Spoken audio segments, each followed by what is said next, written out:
देव भगवान की जय। प्यारे कृष्ण कन्हैया लाल की जय। श्री अग्नि पुराण अध्याय 97 शिव प्रतिष्ठा विधान। भगवान शिव ने कहा कि हे स्कंद, प्रातःकाल नित्य कर्म के अनंतर द्वार देवताओं का पूजन करके मंडप में प्रवेश करना चाहिए। उपरोक्त विधि से देह शुद्धि आदि का अनुष्ठान करना चाहिए। दिक्पालों का, शिव कलश का तथा वर्धनी का पूजन करके अष्टपुष्पिका द्वारा शिवलिंग की अर्चना करनी चाहिए और क्रमशः आहुति देकर श्री अग्निदेव को तृप्त कर देना चाहिए।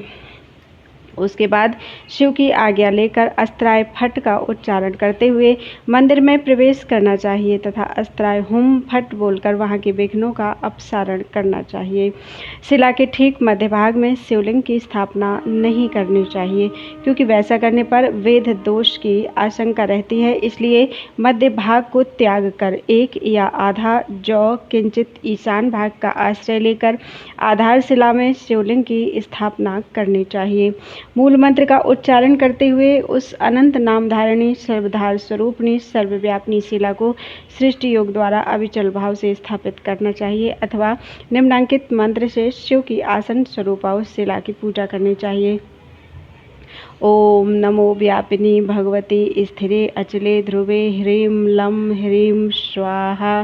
पूजन से पहले इस प्रकार कहें, हे आधार शक्ति स्वरूपिणी शिले, आपको भगवान शिव की आज्ञा से यहाँ नित्य निरंतर स्थिरता पूर्वक स्थित रहना चाहिए। ऐसा कहकर पूजन करने के पश्चात अवरोधिनी मुद्रा से शिला को अवरुद्ध कर देना चाहिए। हीरे आदि रत्न, उशीर आदि औषधियाँ, लौह और स्वर्ण, कांस्य आदि धातु, हरिताल आदि धान आदि के पौधे तथा पूर्व कथित अन्य वस्तुएं क्रमशः एकत्र करना चाहिए और मन ही मन भावना करनी चाहिए कि ये सब वस्तुएं कांति, आरोग्य, देह, वीर्य और शक्ति स्वरूप हैं। इस तरह एकाग्र चित्त से भावना करके लोकपाल और शिव संबंधी मंत्रों द्वारा पूर्वादि कुंडों में इन वस्तुओं में से एक एक को क्रमशः डालना चाहिए। सोने अथवा तांबे के बने हुए कछुए या वृषभ को द्वार के सम्मुख रखकर नदी के किनारे या पर्वत के शिखर को मिट्टी से युक्त करना चाहिए और उसको मध्य के कुंड आदि में डाल देना चाहिए अथवा सुवर्ण निर्मित मेरू को मधुक, अक्षत और अंजन से युक्त करके उसमें डालें अथवा सोने या चांदी की बनी हुई पृथ्वी को संपूर्ण बीजों और स्वर्ण से युक्त करके उस मध्यम कुंड में डालना चाहिए अथवा सोने, चांदी या सभी तरह के लौह से निर्मित स्वर्णमय केसरों से युक्त कमल या अनंत की मूर्ति को उसमें छोड़ें। शक्ति से लेकर मूर्ति पर्यंत अथवा शक्ति से लेकर शक्ति पर्यंत तत्व का देवाधिदेव महादेव के लिए आसन निर्मित करके उसमें खीर या गुग्गुल का लेप करना चाहिए। तत्पश्चात वस्त्र से गर्त को आच्छादित करके कवच और अस्त्र मंत्र द्वारा उसकी रक्षा करनी चाहिए। फिर दिक्पालों को बलि देकर आचार्य को आचमन करना चाहिए। शिला और गर्त के संग दोष की निवृत्ति के लिए शिव मंत्र से अथवा अष्ट मंत्र से विधि पूर्वक 100 आहुतियाँ देनी चाहिए। साथ ही पूर्णाहुति भी करना चाहिए। वास्तु देवताओं को एक एक आहुति देकर तृप्त करने के पश्चात हृदय मंत्र से साथ ही पूर्णाहुति भी करनी चाहिए। हृदय मंत्र से भगवान को उठाकर मंगल वाद्य और मंगल पाठ आदि के साथ ले आवे। गुरु भगवान के आगे आगे चलें और 4 दिशाओं में स्थित 4 मूर्तिपालों के साथ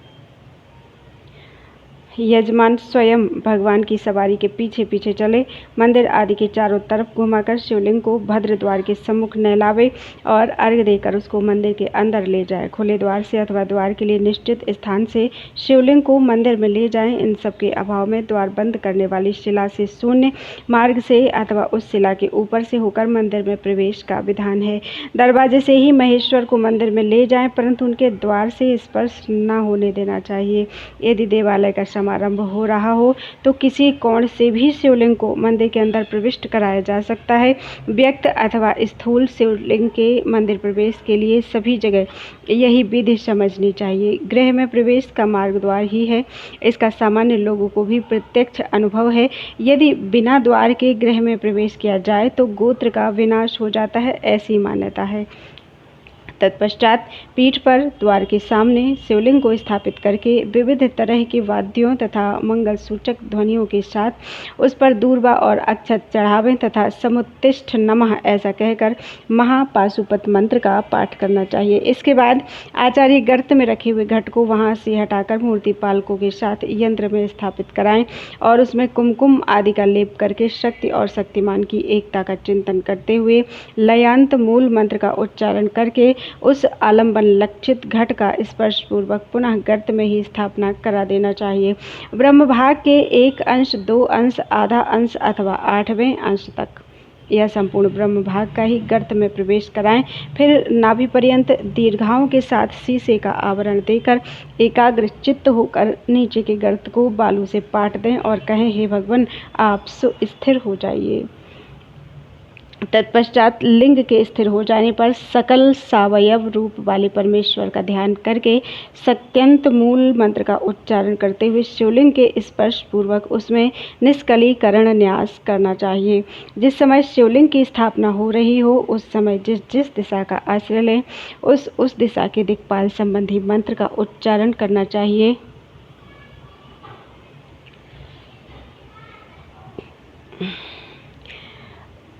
और पूर्णाहुति पर्यंत हवन करना चाहिए और दक्षिणा देना चाहिए।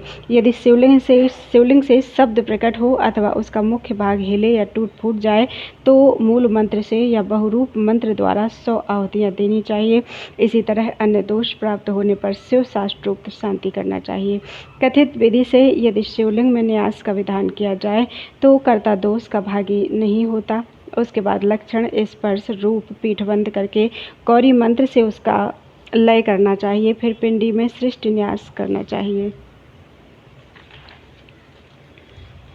लिंग के पार्श्व भाग में जो संधि हो अर्थात छिद्र हो उसको बालू एवं वज्रलेप से भर देना चाहिए। तत्पश्चात गुरु मूर्ति पालकों के साथ शांति कलश के आधे जल से शिवलिंग को नहलाकर अन्य कलशों तथा पंचामृत आदि से भी अभिषिक्त करना चाहिए। फिर चंदन आदि का लेप लगाकर जगदीश्वर शिव की पूजा करके उमा महेश्वर मंत्रों द्वारा लिंग मुद्रा से उन दोनों का स्पर्श करना चाहिए। इसके बाद 6 अध्यायों के न्यास पूर्वक त्रितत्व न्यास करके मूर्ति न्यास, दिक्पाल न्यास, अंग न्यास एवं ब्रह्म न्यास पूर्वक ज्ञान शक्ति का लिंग में तथा क्रिया शक्ति का पीठ में न्यास करने के पश्चात स्नान कराएं। गंध का लेपन करके धूप दें और व्यापक रूप से शिव का न्यास करना चाहिए। हृदय मंत्र द्वारा पुष्पमाला, धूप, दीप, नैवेद्य और फल निवेदन करना चाहिए। यथाशक्ति उन वस्तुओं को निवेदित करने के पश्चात महादेव जी को आचमन कराएं। फिर विशेष अर्घ्य देकर मंत्र जपें और भगवान के वर्ष संप्रदायिक हाथ में उस जप को अर्पित करने के पश्चात इस तरह कहें, हे नाथ, जिस समय तक चंद्रमा, सूर्य और तारों की स्थिति रहे तत्पश्चात तक मूर्तिशों तथा मूर्ति पालकों के साथ आप स्वेच्छापूर्वक ही इस मंदिर में सदा स्थित रहें। ऐसा कहकर नमस्कार करने के पश्चात बाहर जाएं और हृदय या प्रणव मंत्र से वृषभ की स्थापना करके फिर पूर्ववत बलि निवेदन करना चाहिए। तत्पश्चात न्यूनता आदि दोष के निराकरण के लिए मृत्युंजय मंत्र से 100 बार समिधाओं की आहुति दें एवं शांति के लिए खीर से हवन करना चाहिए। इसके बाद इस प्रकार याचना करनी चाहिए, हे महाविभो, ज्ञान और अज्ञान पूर्वक कर्म में जो त्रुटि रह गई हो उसको आप पूर्ण करें। ऐसा कहकर यथाशक्ति स्वर्ण, पशु एवं भूमि आदि संपत्ति तथा गीत वाद्य आदि उत्सव सर्व कारणभूत अंबिकानाथ शिव को भक्तिपूर्वक समर्पित करना चाहिए। उसके बाद 4 दिनों तक लगातार दान एवं महान उत्सव करना चाहिए।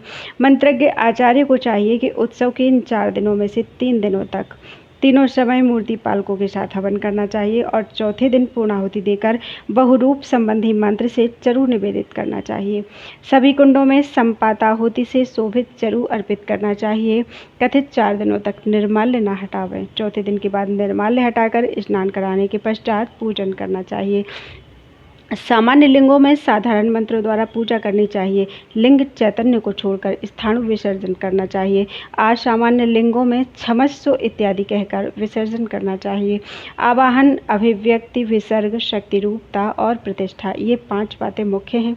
कहीं कहीं प्रतिष्ठा के अंत में स्थिरता आदि गुणों की सिद्धि के लिए 7 आहुतियाँ देने का विधान है। भगवान शिव स्थिर, अप्रमेय, अनादि, बोध स्वरूप, नित्य, सर्वव्यापी, अविनाशी एवं आत्म तृप्त हैं। महेश्वर की सन्निधि या उपस्थिति के लिए ये गुण कहे गए हैं। आहुतियों का क्रम इस तरह है: ओम नमः शिवाय, स्थरो भव, नमः स्वाहा इत्यादि। इस तरह इस कार्य का निष्पादन करके शिव कलश की भांति 2 कलश और तैयार करना चाहिए। उनमें से एक कलश के जल से भगवान शिव को स्नान कराकर दूसरा यजमान के स्नान के लिए रखें। कहीं कहीं कर्म स्थानाय धारयेत ऐसा पाठ है। इसके अनुसार दूसरे कलश का जल कर्मानुष्ठान के लिए स्थापित करना चाहिए। यह अर्थ समझना चाहिए। इसके बाद बलि देकर आचमन करने के पश्चात शिव जी की आज्ञा से बाहर जाएं। याग मंडप के बाहर मंदिर के ईशान कोण में चंड का स्थापन पूजन करना चाहिए। फिर मंडप में धाम के गर्भ के बराबर श्रेष्ठतम पीठ पर आसन की कल्पना करके पूर्ववत न्यास हवन आदि का अनुष्ठान करना चाहिए। फिर ध्यान पूर्वक सद्योजात आदि की स्थापना करके वहां ब्रह्मांगों द्वारा विधिवत पूजन करना चाहिए। ब्रह्मांगों का वर्णन पहले किया जा चुका है। अधुना जिस तरह मंत्र द्वारा पूजन किया जाता है उसको सुनो। ओम बम सद्योजाताय ह्रूम फट नमः। ओम बिम वामदेवाय ह्रूम फट नमः।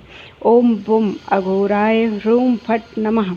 इसी तरह ओम वैम तत्पुरुषाय ह्रूम फट नमः तथा ओम वौम ईशानाय ह्रूम फट नमः ये मंत्र हैं। इस तरह जप निवेदन करके तर्पण करने के पश्चात स्तुति पूर्वक विज्ञापन देकर चंडेश से याचना करनी चाहिए कि हे चंडेश, जब तक श्री महादेव जी यहाँ विराजमान हैं तत्पश्चात तक आप भी इसके सन्निकट विद्यमान रहो। मैंने अज्ञानवश जो कुछ भी न्यूनाधिक कर्म किया है वह सब तुम्हारी कृपा प्रसाद से पूर्ण हो जाए। आप स्वयं उसको पूर्ण करो। जहाँ बाणलिंग अर्थात नर्मदेश्वर हो, जहाँ जल लौहमय सुरवामय लिंग हो, जहाँ सिद्धिलिंग अर्थात ज्योतिर्लिंग आदि तथा स्वयंभू लिंग हो, वहाँ और सभी तरह की प्रतिमाओं पर चढ़े हुए निर्माल्य में चंडेश का अधिकार नहीं होता है। अद्वैत भावना युक्त यजमान पर तथा स्थिंडलेश विधि में भी चंडेश का अधिकार नहीं है। चंड का पूजन करके स्नापक अभिषेक करने वाला गुरु स्वयं ही पत्नी और पुत्र सहित यजमान को पूर्व स्थापित कलश के जल से स्नान कराए। यजमान को भी स्नापक गुरु का महेश्वर की भांति पूजन करके धन की कंजूसी छोड़कर उनको भूमि और स्वर्ण आदि की दक्षिणा देनी चाहिए। तत्पश्चात मूर्तिपालकों तथा जपकर्ता ब्राह्मणों को, ज्योतिषी को और शिल्पी का भी भली भांति विधिवत पूजन करके दीनों और अनाथों आदि को भोजन कराएं।